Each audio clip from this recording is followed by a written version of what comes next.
परिंदों में तो ये फ़िरका परस्ती भी नहीं देखी, परिंदों में तो ये फ़िरका परस्ती भी नहीं देखी, कभी मंदिर पे जा बैठे कभी मस्जिद पे जा बैठे। जी हाँ, परिंदों के लिए तो ये दिक्कत नहीं है। उन्हें जो कंगूरा हो, शिखर हो, मीनार हो, उससे कोई फ़र्क नहीं पड़ता। मंदिर पे भी बैठ जाते हैं, मस्जिद पे बैठ जाते हैं, गुरुद्वारे पे भी बैठ जाते हैं, चर्च पे भी बैठ जाते हैं। परिंदों को इससे भले ही फ़र्क न पड़ता हो कि वो कहाँ बैठे हैं, इंसानों को पड़ता है। और इंसानों ने धर्म, मज़हब, दीन, ईमान को लेकर अपने अपने मंतव्य, अपने अपनी आस्था तय कर रखी है। आस्था तय करने में भी दिक्कत नहीं है। सवाल इस बात का है कि ये आस्था, ये भक्ति, ये पूरा जो ईश्वर, भगवान, अल्लाह, जो भी कह लीजिए उसको मानते हैं, उसकी नींव कहाँ है, उसकी बुनियाद कहाँ है। बुनियाद की बात इसलिए कि इन दिनों बुनियादों को खोदने का और उसमें कुछ और खोजने का चलन है। जी हाँ, आप समझ गए होंगे कि बात को समझो में आज हमारा विषय क्या है, टॉपिक क्या है, मुद्दा क्या है, मामला क्या है, बात समझने की ज़रूरत क्या है। बात समझने की इसलिए ज़रूरत है कि अयोध्या में भव्य राम मंदिर आकार ले चुका है और जो काशी में ज्ञानवापी का मामला है वो तेज़ी से आगे बढ़ रहा है। वहाँ सर्वे से लेकर आगे तक की सारी गतिविधियाँ, और ये जो राम मंदिर बना अयोध्या में वो भी कानून के माध्यम से, अदालत के फैसले की वजह से बना। ज्ञानवापी के मामले में भी अदालत है, और ऐसे ही एक अदालत के फैसले की वजह से जो सर्वे हुआ संभल में, उसके बाद जो विवादों की चिंगारी सुलगी तो उसने न केवल बड़ा रूप ले लिया बल्कि ये शोला भड़क कर दोनों तरफ जो हिंदू और मुस्लिम पक्ष आमने सामने हुए हैं, दोनों को जलाता हुआ दिखाई देता है। उससे भी गंभीर मामला ये है कि उसमें विदेशी हाथ होने की बात भी सामने आई है। दावे हैं, सबूत सामने आ रहे हैं। और संभल में इस सर्वेक्षण के बाद विवाद क्यों हुआ, इस मस्जिद का इतिहास क्या है, और ऐसी कई मस्जिदें हो सकती हैं दरअसल जिनका इस तरह के विवाद से नाता होगा, क्योंकि हम सब जानते हैं भारत का इतिहास क्या है। आक्रमणकारी आए, आक्रांता आए और उन्होंने अपनी अपनी नीतियों के हिसाब से इस देश में राज किया और अपने नियम, अपने कानून, अपने फतवे, अपने विचार चलाए। लेकिन वो राजतंत्र था। राजतंत्र में राजा की चलती थी। घोड़े पर बैठकर आए घुड़सवार तलवार की नोक पर जो चाहते थे वो करते थे। तलवार के दौर और लोकतंत्र के दौर में फ़र्क ये होना चाहिए कि जो चलेगा वो कलम और कानून का राज चलेगा, तलवार का राज नहीं चलेगा। लेकिन क्या ऐसा हो पा रहा है, इस बात को समझने की कोशिश करते हैं। सबसे पहले तो इस बात को समझते हैं कि अभी ये मस्जिद का पूरा विवाद चर्चा में क्यों है। संभल की ये जो मस्जिद है ये चर्चा में क्यों आई है। एक याचिका में दावा किया गया कि 1529 में संभल के चंदौसी में स्थित जामा मस्जिद को बनाने के लिए हरिहर मंदिर को मस्जिद में तब्दील कर दिया गया था। इसका जिक्र बाबरनामा में भी मिलता है। इसी याचिका को लगाने वाले वकील अधिवक्ता विष्णु शंकर जैन, जो बहुत चर्चा में हैं, दिखाई दे रहे हैं, अलग अलग बयान दे रहे हैं और बहुत गंभीरता के साथ अपनी बातें सब जगह रख रहे हैं, उन्होंने कहा कि ऐसी मान्यता है कि भगवान विष्णु का कल की अवतार इसी जगह पर होगा, इसीलिए यह स्थान पूरे समाज के लिए महत्वपूर्ण पूजा स्थल है। 19 नवंबर को उन्होंने, ये विष्णु जैन ने याचिका लगाई और यह याचिका दायर जिस दिन उन्होंने की, ठीक उसी दिन सर्वे का आदेश जारी हो गया। इसको लेकर भी बहुत विवाद है कि जिस दिन याचिका लगी उसी दिन सर्वे का आदेश क्यों हो गया, लेकिन कोर्ट का आदेश था और यह आदेश चंदौसी में संभल के सिविल जज सीनियर डिवीजन आदित्य सिंह की अदालत ने पारित किया। उसी दिन न्यायाधीश ने एक अधिवक्ता आयुक्त नियुक्त कर दिया और मस्जिद में प्रारंभिक सर्वेक्षण करने के लिए निर्देश दे दिए। अदालत ने यह निर्देश दिया कि सर्वेक्षण की रिपोर्ट 29 नवंबर तक उसके समक्ष, यानी 10 दिन के अंदर, 19 नवंबर को आदेश दिया गया और कहा गया कि 29 नवंबर तक उसके समक्ष रिपोर्ट प्रस्तुत कर दी जाए। और इसीलिए 19 नवंबर को ही सर्वे कमिश्नर रमेश सिंह राघव स्थानीय पुलिस और मस्जिद की प्रबंधन समिति के सदस्यों के साथ सर्वे के लिए संभल पहुंच गए। पहले दिन के सर्वे के बाद उन्होंने बताया कि सर्वेक्षण की प्रक्रिया अभी जारी रहेगी। इसके बाद रविवार 24 नवंबर की सुबह सर्वे की प्रक्रिया आगे बढ़ाने के लिए टीम दोबारा मस्जिद पहुंची। यहाँ पर बहुत सारे राजनीतिक बयान भी आए हैं और अखिलेश यादव खासतौर पर, जो समाजवादी पार्टी के नेता हैं, सांसद हैं, वो बार बार सवाल उठा रहे हैं कि जब एक बार सर्वे हो गया था तब दोबारा सर्वे क्यों किया, उसकी ज़रूरत क्या पड़ी। लेकिन जो कार्रवाई देखें, कागज़ देखें तो उसमें स्पष्ट है कि 19 तारीख को भी देर शाम हो जाने से, नमाज का वक्त हो जाने से, रोशनी कम हो जाने से सर्वेक्षण पूरा नहीं हुआ था। और सर्वे कमिश्नर ने उस दिन भी ये बयान दिया था और लिखित में भी रिपोर्ट दी थी कि कोर्ट ने 29 नवंबर तक चूंकि पूरा करने को कहा था, हम चाह रहे थे जल्दी हो जाए, लेकिन सर्वे पूरा नहीं हुआ है और इसीलिए 24 नवंबर की सुबह सर्वे की प्रक्रिया को फिर से आगे बढ़ाने की बात आई। इस दौरान वीडियोग्राफी और फोटोग्राफी भी की गई, सर्वे की प्रक्रिया पूरी कर ली गई। तो ये पूरी घटना है जिसकी वजह से पूरा विवाद सुलझा। लेकिन 24 को जब सर्वे हो रहा था तभी वहां पर हिंसा हो गई। लोगों को ये लगा कि सर्वे नहीं हो रहा है, मस्जिद में तोड़फोड़ की जा रही है। कुछ लोगों ने ये भी कहा कि वजू खाने में बहते हुए, वजू खाना मतलब वहाँ पर जो नमाज पढ़ने से पहले हाथ पैर धोए जाते हैं, मुंह धोया जाए, तो वहाँ पर पीछे नाली से वो पानी बहता है। अब जो कमिश्नर सर्वे कर रहे थे उन्होंने भी ये सवाल उठाया है कि भाई अगर तोड़फोड़ कर रहे होते तो मिट्टी बहती, गारा बहता, लेकिन अगर पानी बह रहा है तो वजू खाने से तो पानी बहता है। तो इस तरह की बहुत सारी बातें हैं। ये भी बात सामने आई है कि पाकिस्तानी कारतूस मिला है, अमेरिका में बना कारतूस मिला है। तो ये हथियार दंगाइयों तक कैसे पहुंचे, कई ट्राले भरकर ईंटें छतों से निकली है, वो कैसे पहुंची, और ये संभल जो पूरा है वो 24 को क्यों सुलग उठा कि अभी तक संभलने का नाम नहीं ले रहा। इस पूरे विवाद को और आगे समझने की कोशिश करते हैं, बात को समझने की कोशिश करते हैं कि मस्जिद के मंदिर होने की बात आखिर सामने कहां से आई। इतिहासकार और लेखक डॉक्टर विघ्नेश त्यागी ने अपनी किताब युग युगिन में हरिहर मंदिर होने का हवाला दिया हुआ है कि संभल की जो मस्जिद है वो दरअसल पहले हरिहर मंदिर थी।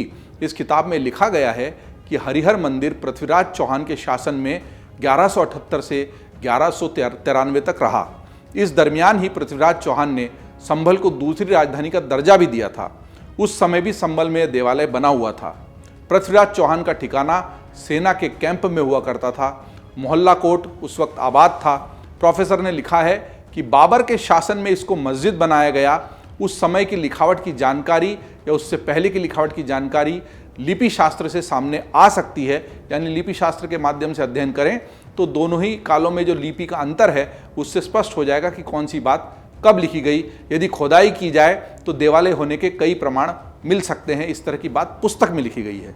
इसी तरह बाबरनामा और आईन अकबरी में भी संभल जामा मस्जिद होने का जिक्र मिलता है। इससे यह तो तय है कि इस मस्जिद का निर्माण मुगल काल में ही किया गया है।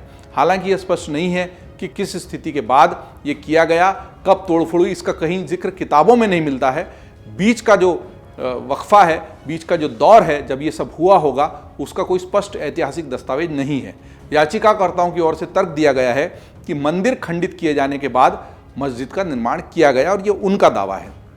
क्या होगा वो कोर्ट तय करेगा। अब ये समझने की कोशिश करते हैं कि जो हिंसा की बात मैं कर रहा था 24 नवंबर के सर्वे के दौरान वो कैसे हुई। 24 नवंबर को जब सर्वेक्षण के लिए कोर्ट के कमिश्नर की टीम पहुंची तब बवाल शुरू हो गया। सुबह टीम के आने पर मौके पर जुटी भीड़ मस्जिद में दाखिल होने की कोशिश करने लगी। उनको रोके जाने पर उन्होंने पुलिस पर ही पथराव कर दिया। हिंसक हुई इस भीड़ ने सीओ की गाड़ी समेत वाहनों में तोड़फोड़ की, आगजनी कर दी और इसी बीच फायरिंग भी शुरू हो गई। पुलिस ने आंसू गैस के गोले छोड़े और लाठीचार्ज करके भीड़ को खदेड़ा। अब ये गोली चलने वाली बात बहुत महत्वपूर्ण है। पुलिस का कहना है कि उन्होंने केवल रबर बुलेट्स चलाई, आंसू गैस के गोले चलाए और लाठीचार्ज किया। इसका मतलब गोली चली है तो पुलिस की बंदूक से नहीं चली, और गोली को दिखाकर उसकी पूरी पुष्टि कर बाकायदा पत्रकार वार्ता में संभल के एसपी ने ये बात साबित करने की कोशिश की कि जो गोली चली है वो भीड़ में से बलवाइयों ने, दंगाइयों ने ही चलाई है। और ये मामला इस वजह से और ज़्यादा गंभीर हो जाता है। बवाल के दौरान 5 लोगों की मौत हो गई, कई अधिकारियों समेत दर्जनों लोग और कई पुलिस वाले घायल हो गए। अब ये समझते हैं कि इस पूरे बवाल में, इस पूरे विवाद में, इस पूरी हिंसा में विदेशी साजिश का एंगल कहां से आ गया। संभल हिंसा के करीब 9 दिन बाद 3 दिसंबर को मस्जिद के पास कूड़े के ढेर में पाकिस्तान और अमेरिका में निर्मित खोखा और कारतूस मिले। इसके बाद पुलिस प्रशासन के साथ ही खुफिया तंत्र भी सक्रिय हो गया। 4 दिसंबर को LIU ने दिन भर जामा मस्जिद के पीछे वाली सड़क पर मेटल डिटेक्टर की मदद से नाले नालियों में विदेशी कारतूसों की तलाश की, लेकिन उनके हाथ ज़्यादा कुछ नहीं लगा। एक खोखा और कारतूस जो मिला था कूड़े के ढेर में, वही उनको निशानदेही मिली कि कहीं से कहीं इस पूरे मामले में विदेशी हाथ हो सकता है। विदेशी कारतूस और खोखे मिलने के बाद पुलिस विदेशी फंडिंग के एंगल से भी जांच में जुड़ गई है। हिंसा में विदेशी हाथ होने की आशंका के चलते खुफिया तंत्र और ज़्यादा अलर्ट हो गया है। पुलिस का मानना है कि संभल बवाल में विदेशी कारतूसों का इस्तेमाल किया गया। विदेशी कारतूस जिस हथियार के जरिए इस्तेमाल किए गए, जिस हथियार में इस्तेमाल किए गए, उसकी भी तलाश में पुलिस की टीमें जुटी हुई है।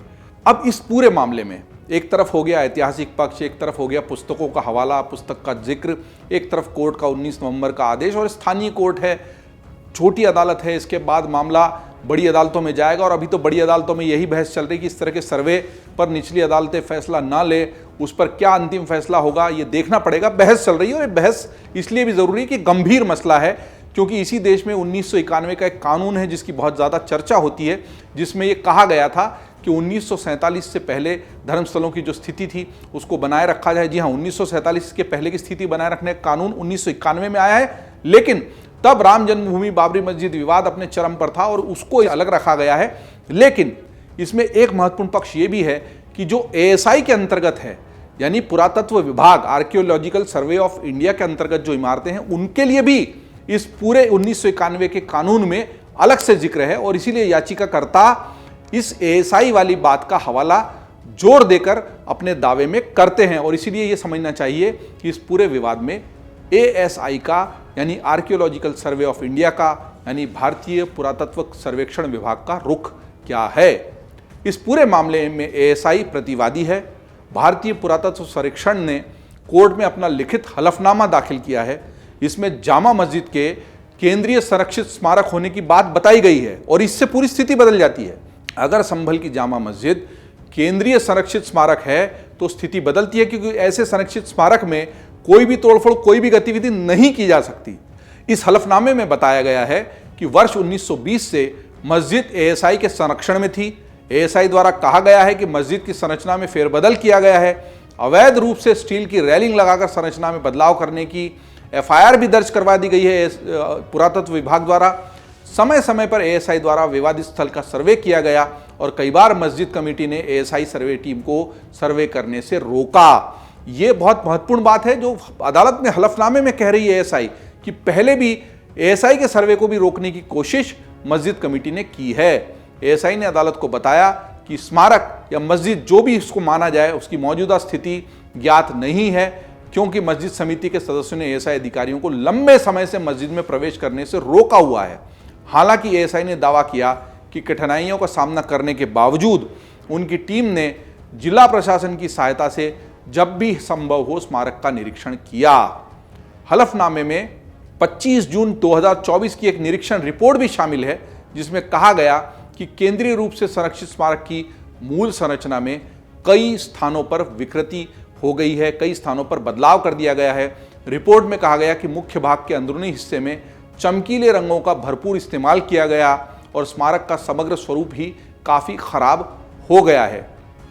दरअसल इस पूरे मामले में एएसआई का हलफनामा इसलिए महत्वपूर्ण है कि केंद्रीय संरक्षित स्मारक होती क्या है और भारत में प्राचीन स्मारकों के संरक्षण से जुड़ा जो कानून है वो क्यों महत्वपूर्ण है, इसको समझ लेना जरूरी है। तो बात को समझो में संभल की मस्जिद के हवाले से और उसके बहाने से और उसके जरिए हम समझते हैं कि केंद्रीय संरक्षित स्मारक जो होती है पुरातत्व विभाग के अंतर्गत वो होती क्या है। दरअसल भारत में प्राचीन स्मारकों के संरक्षण से जुड़ा एक कानून है जिसे प्राचीन स्मारक तथा पुरातत्व स्थल एवं अवशेष अधिनियम 1958 के नाम से जाना जाता है। इसी अधिनियम में स्मारक की परिभाषा दी गई है, जिसमें प्राचीन स्मारक के अवशेष या स्थल भी शामिल हैं। केंद्र सरकार ने 1958 के कानून के अंतर्गत 3600 से ज़्यादा 3600 से ज़्यादा स्मारकों और स्थलों को राष्ट्रीय महत्व का घोषित किया है, जिनमें एक संभल की जामा मस्जिद भी है।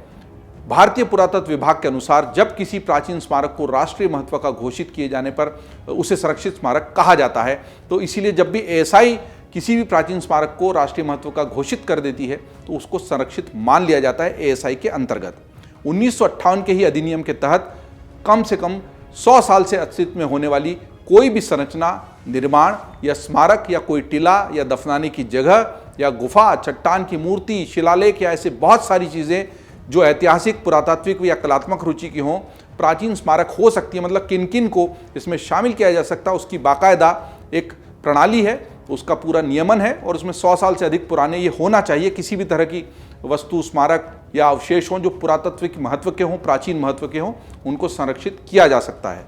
इतना ही नहीं, प्राचीन स्मारक के स्थल से सटा हुआ भूमि का वह हिस्सा जिसकी बाड़ लगाने या उसे ढकने या अन्यथा ऐसे स्मारक को संरक्षित करने के लिए ज़रूरत हो सकती है और स्मारक तक पहुंचने के लिए उन साधनों को भी प्राचीन स्मारक कह के संरक्षित किया जा सकता है, किया जाता है। वर्तमान में एएसआई अपने क्षेत्रीय कार्यालयों या सर्कलों और लघु सर्कलों के जरिए राष्ट्रीय महत्व के घोषित स्मारकों और पुरातात्विक स्थलों की सुरक्षा और रखरखाव करता है। सभी केंद्रीय संरक्षित स्मारक या स्थल 1958 के अधिनियम उन पर लागू होते हैं। इस अधिनियम के तहत किसी स्मारक या स्थल के पास निर्माण या मरम्मत या जीर्णोद्धार और पुनर्निर्माण जैसी किसी भी गतिविधि को नियंत्रित किया जाता है। इसके अलावा स्मारक या स्थल से 100 मीटर की सीमा तक के क्षेत्र को निषिद्ध क्षेत्र घोषित किया जाता है और निषिद्ध सीमा से 200 मीटर की दूरी तक के क्षेत्र को विनियमित क्षेत्र घोषित किया जाता है। निषिद्ध और विनियमित क्षेत्रों के भीतर निर्माण संबंधी गतिविधियों को करने के लिए राष्ट्रीय स्मारक प्राधिकरण की सिफारिश पर सक्षम प्राधिकारी से अनुमति लेना आवश्यक है। मतलब नियम तय हैं, कानून तय है। जब एक तरफ 1991 के कानून का हवाला दिया जाता है जो धर्म स्थलों की रक्षा करता है, उस स्थिति में जैसे वो 1947 के पहले थे, तो वहीं पर प्राचीन महत्व के जो स्थल हैं वहां पर ये 1958 का अधिनियम भी लागू हो जाता है और इसका जिक्र भी उसी 1991 के कानून में है। और इसीलिए ये मसला जो पूरा है संभल मस्जिद का, वो उतना सीधा और स्पष्ट नहीं समझ में आता जितना को वो लगता है जब लोग कहते हैं कि या तो 1991 का कानून गलत है और या इस तरह के सर्वे गलत हैं। इसमें जब एएसआई का एंगल आ जाता है तो समझ में आता है कि मामले में पेंच कहाँ पर है। आखिर में ये पूरा मामला कैसे थमेगा, रुकेगा, ये तो आने वाला वक्त बताएगा। पूरा मुद्दा यह है कि अगर कानून का मामला है तो कानून से हल होना चाहिए। जो बात कानून में लिखी गई है उसको आगे बढ़ाने, समझने और समझाने की कोशिश होना चाहिए। किसी भी तरह के मामले का हल पत्थर, चाकू या गोली से नहीं हो सकता। जिस ज़माने में ये हो सकता था उस ज़माने में हो गया। आज के ज़माने में भी पत्थर और चाकू से हल निकालने की कोशिश करेंगे तो दिशा गलत हो जाएगी। बात को समझने और समझाने का सिलसिला जारी रहेगा। आप देखते रहिए अमरउजाला.com। अगर आप ये वीडियो YouTube पर देख रहे हैं तो हमारे चैनल को सब्सक्राइब कर बेल आइकन दबाएं और Facebook पर देख रहे हैं तो हमारे पेज को लाइक करें। 8 मिलियन प्लस सब्सक्राइबर, आपके इस भरोसे के लिए बहुत धन्यवाद।